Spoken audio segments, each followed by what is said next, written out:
आमचा राजकीय अस्त झाला तरी चालेल असं म्हणणाऱ्या महेंद्र थोरवेंचा खरंच राजकीय अस्त होण्याची शक्यता निर्माण झाली। कारण आमदार महेंद्र थोरवे यांनी भ्रष्ट पद्धतीने प्रचार करत निवडणुका जिंकल्याचा आरोप करणारी याचिका कर्जत खालापूरचे अपक्ष उमेदवार सुधाकर घारे यांनी केलेली याचिका हायकोर्टाने स्वीकारली। परिणामी महेंद्र थोरवेंच्या राजकीय अस्त होण्याची शक्यता निर्माण झाली। म्हणूनच सुधाकर घारे यांच्या याचिकेत काय आहे आणि यामुळे महेंद्र थोरवेंचा राजकीय अस्त होऊ शकतो का तेच जाणून घेऊयात आजच्या या व्हिडिओमधून। नमस्कार, मी श्रुती, तुम्ही पाहत आहात महाराष्ट्र कट्टा।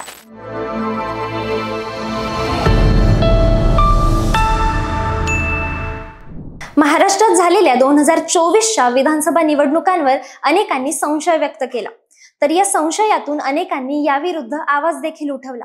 काहींनी या संबंधीच्या याचिका हायकोर्टात दाखल केल्या, मात्र यातील अनेकांच्या याचिका हायकोर्टाने फेटाळल्या। अशातच आमदार महेंद्र थोरवे यांनी भ्रष्ट पद्धतीने प्रचार करत निवडणुका जिंकल्याचा आरोप करणारी याचिका कर्जत खालापूरचे अपक्ष उमेदवार सुधाकर घारे यांनी हायकोर्टात दाखल केली होती। पण हायकोर्ट सुधाकर घारे यांची ही याचिका स्वीकारणार की फेटाळणार याकडे अनेकांच्या नजरा लागून राहिल्या होत्या आणि आता हायकोर्टाने सुधाकर घारे यांची ही याचिका स्वीकारल्याची माहिती समोर आली आहे। त्यामुळे आता कर्जत खालापूरचे आमदार महेंद्र थोरवे यांचा राजकीय अस्त होण्याची दाट शक्यता निर्माण झाली आहे। कर्जत खालापूर विधानसभा मतदारसंघात महायुतीकडून विद्यमान आमदार महेंद्र थोरवे यांना उमेदवारी दिल्यानंतर राष्ट्रवादीचे इच्छुक सुधाकर घारे यांनी अपक्ष म्हणून निवडणूक लढवण्याचा निर्णय घेतला, ज्यात थोरवेंना स्थानिक लोकांची नाराजी, अँटी इन्कमबॅक्सी आणि नासका कांदा म्हणत त्यांनी राष्ट्रवादीचे प्रदेशाध्यक्ष सुनील तटकरे यांच्यावर केलेल्या वादग्रस्त टीकेचा फटका बसण्याची शक्यता वर्तवली जात होती। तर सुधाकर घारे हे स्थानिक पातळीवर प्रभावी असून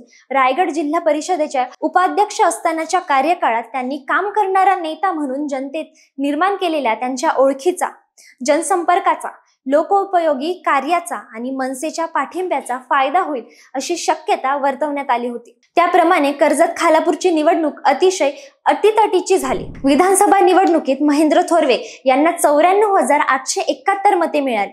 सुधाकर घारे यांना 89,177 मते मिळवण्यात यश आलं। तर या निवडणुकीत सुधाकर घारे नावाचे अजून 2 डमी उमेदवार देखील उभे होते, ज्यातील एकाने 2,361 मते तर दुसऱ्याने 715 मते घेतली। अगदी शेवटच्या फेरीपर्यंत कर्जत खालापूरमध्ये कोण जिंकेल ते सांगता येत नव्हतं, पण अखेर निर्णय आला आणि आमदार महेंद्र थोरवे फक्त 5,694 मतांनी विजयी झाले। मात्र या निवडणुकीत महेंद्र थोरवेंपेक्षा जास्त चर्चा झाली ती सुधाकर घारेंची। मतदान यंत्रावर 7 नंबरचा क्रमांक, अपक्ष उमेदवार, 2 डमी उमेदवार आणि समोर दोन्ही शिवसेनेच्या उमेदवारांचं आव्हान एवढं असताना देखील सुधाकर घारेंनी 89,177 मते मिळवली आणि यामुळे त्यांचं अनेकांकडून कौतुक झालं।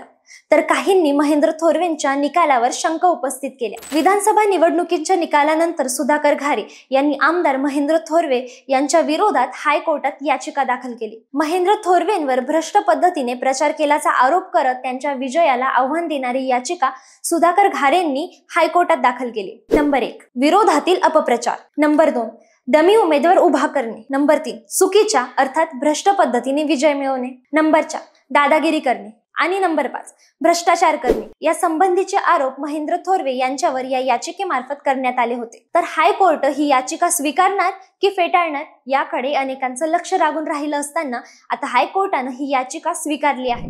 दरम्यान हायकोर्टानं आता ही याचिका स्वीकारल्यानं लवकरच हायकोर्टात या याचिकेची सुनावणी सुरू होईल आणि दोन्ही पक्ष आपापली बाजू मांडतील। तर यामुळे सध्या आमदार महेंद्र थोरवे यांची आमदारकी तसंच राजकीय अस्तित्व धोक्यात आल्याचं बोललं जातंय। तसंच थोरवेंनी मध्यंतरी वक्तव्य केल्याप्रमाणे त्यांचं राजकीय अस्त होण्याची देखील शक्यता वर्तवण्यात येत आहे। तर या याचिकेवर सुनावणी कधी सुरू होणार, या सुनावणी अंती कोर्ट काय निर्णय देणार हे पाहणं महत्त्वाचं ठरेल। तुम्हाला काय वाटतं, सुधाकर घारे यांनी आमदार महेंद्र थोरवे यांच्या विरोधात दाखल केलेली ही याचिका योग्य आहे का ते कमेंट करून नक्की सांगा आणि व्हिडिओला लाईक, शेअर आणि महाराष्ट्र कट्टा या चॅनेलला नक्की सबस्क्राईब करा। धन्यवाद।